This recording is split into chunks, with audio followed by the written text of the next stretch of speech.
আসসালামু আলাইকুম। কেমন আছেন আপনারা সবাই? আশা করছি সবাই অনেক বেশি ভালো আছেন। সবাইকে আবারও একবার আমন্ত্রণ করছি সাদামাটা রান্নাঘর অ্যান্ড ব্লগসের আরেকটি নতুন ভিডিও দেখার জন্য। আজকে একটি ডিম আর 1 কাপ আটা দিয়ে নতুন স্বাদের মজাদার নাস্তা বা বাচ্চাদের টিফিন রেসিপিটা আপনাদের মাঝে শেয়ার করব। খেতে কিন্তু ভীষণ মজার, বাচ্চারা কিন্তু খুব সহজেই খেয়ে নেবে। উপরটা মুচমুচে, ভিতরে পুরে ভরা। তো চলেন দেখি কথা না বাড়িয়ে বাচ্চাদের টিফিন রেসিপির বা নাস্তা রেসিপির পুরো প্রস্তুত প্রণালী আপনাদের মাঝে শেয়ার করি। এখানে একটা বাটি নিয়েছি, বাটির মধ্যে আমি চায়ের কাপে মেপে 1 কাপ আটা দিয়ে দিব। নাস্তাটা আমি আটা দিয়ে তৈরি করছি। স্বাদ মতো লবণ, হাফ চামচ কালো জিরা আর 1.5 চামচ মতো তেল দিয়ে দিব। তেলটা আটার সঙ্গে খুব ভালোভাবে ময়াম দিয়ে নেব। ময়ামটা একটু ভালোভাবে দিয়ে নিতে হবে। ময়াম যত ভালো হবে এই নাস্তাগুলো কিন্তু ততটাই মুচমুচে হবে। নাস্তাগুলোকে এগ রোল, ভেজিটেবল এগ রোলও বলা যায়। ময়াম দেওয়া হয়ে গেলে অল্প অল্প করে নর্মাল পানি দিয়ে ডো তৈরি করে নিতে হবে।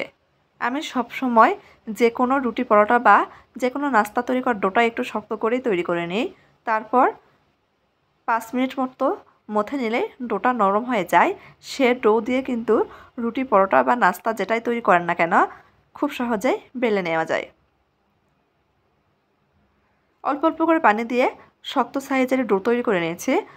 ডোটা কয়েকটা ভাগে ভাগ করে নেব।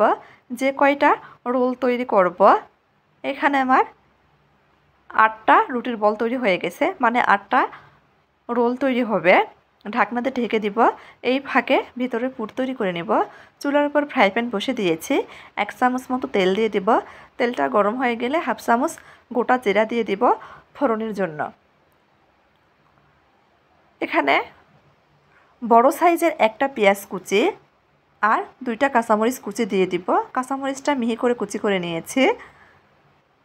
নেড়েচেড়ে মিশিয়ে নেব।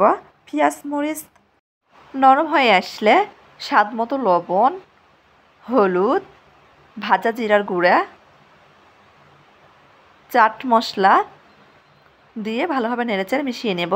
গুঁড়া মরিচটা ব্যবহার করছি না, যেহেতু আমি আমার মেয়ের জন্য তৈরি করছি, সেজন্য মরিচের পরিমাণটা এখানে কম ব্যবহার করেছি। নেড়েচেড়ে মিশিয়ে নিয়েছি। মিশানো হয়ে গেলে গাজর কুচি 2 টেবিল চামচ মতো গাজর কুচি আর ছোটো সাইজের একটা টমেটো কুচি করে নিয়েছি, সেটা দিয়ে দিব। নেড়েচেড়ে মিশিয়ে নেব। কিছুক্ষণ রান্না করে নেব। যখন টমেটো আর গাজরটা নরম হয়ে আসবে এক সাইডে রেখে দিব। এখানে 2টা ডিম আপনাদের দেখিয়ে দিচ্ছি। আমি প্রথমে বলেছি যে একটা ডিম দিয়ে নাস্তাটি তৈরি করব। ডিমটা আমি দেখিয়ে দেওয়ার কারণ হচ্ছে ডিমের সাইজ খুব ছোট, সেজন্য এখানে আমি 2টা ব্যবহার করেছি। চাইলে কিন্তু একটা ডিম দিয়েও নাস্তাটি তৈরি করে নিতে পারেন। সেজন্য আমি বলেছি যে একটা ডিম আর 1 কাপ আটা দিয়ে নাস্তাটি তৈরি করব। ডিম 2টা ভেঙে দিয়ে দিয়েছি। উপর থেকে একটু গোলমরিচ গুঁড়া ছড়িয়ে দিব। তারপর খুন্তির সাহায্যে ভেঙে স্ক্রাম্বল করে নেব।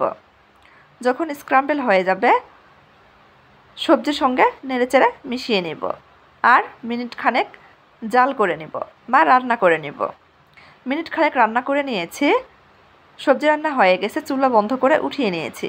এদিকে ডোটা খুব ভালোভাবে সেট হয়ে গেছে বা নরম হয়ে গেছে। একটা পিঁড়ির উপর অল্প একটু আটা ছড়িয়ে নিয়ে একটা রুটির বল নিয়ে নিয়েছি। রুটি বেলে নিচ্ছি।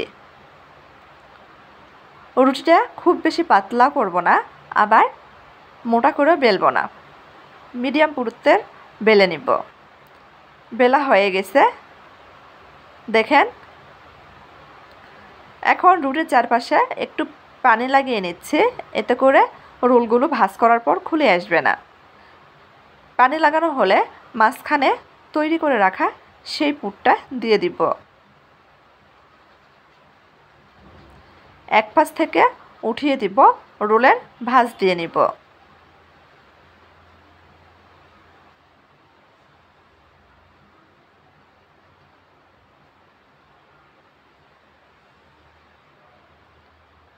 রোলের ভাঁজ দিয়ে আমরা সবাই পারি, এটা বলার কিছু নেই। ভিডিওতে একটু লক্ষ্য রাখলে বুঝতে পারবেন কিভাবে করে নিয়েছি। আমি একটা রোলের ভাঁজ দিয়ে নিয়েছি বা নাস্তা তৈরি করে নিয়েছি। আপনাদের সুবিধার জন্য আরও একটা তৈরি করে দেখিয়ে দিচ্ছি।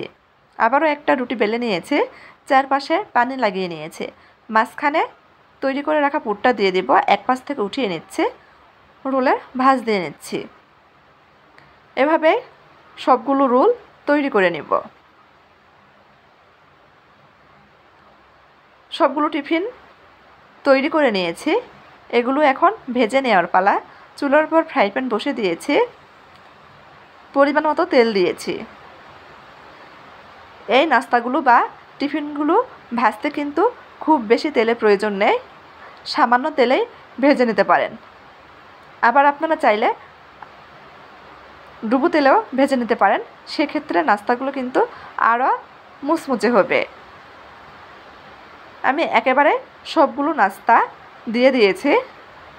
তেলটা কিন্তু খুব বেশি গরম করে টিফিনগুলো দেওয়া যাবে না বা রোলগুলো দেওয়া যাবে না, হালকা গরম হয়ে আসলেই দিয়ে দিতে হবে। এক পাশ কালার চলে এসেছে, উল্টে দিব। চুলার আঁচটা মিডিয়ামের চেয়ে কমিয়ে রেখেছি, উল্টে পাল্টে সময় নিয়ে ভেজে নিব।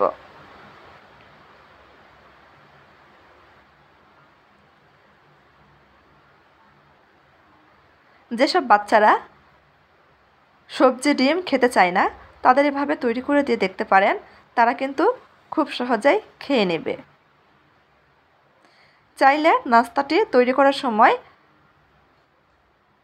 একটু সস দিয়ে দিতে পারেন, তারপরে রোলের ভাঁজ দিয়ে দিবেন, এতে করে নাস্তাগুলো কিন্তু আরও মজার হবে। আমার মেয়ে তো সবজি ডিম কিছুই খেতে চায় না, তার জন্যই তৈরি করেছে। নাস্তাগুলো উল্টে পাল্টে ভেজে নিয়েছে, ভাজা হয়ে গেছে, তেল ঝরিয়ে উঠিয়ে নেব। আর আপনাদের পরিবেশন করে দেখিয়ে দিচ্ছি। দেখেন মাশাআল্লাহ কতটা লোভনীয় লাগছে, উপরে মুচমুচে, ভিতরে পুরে ভরা, সবজি ডিমের পুরে ভরা। চাইলে এভাবে তৈরি করে দেখতে পারেন, আশা করছি ভালো লাগবে। খেতে কিন্তু ভীষণ মজার।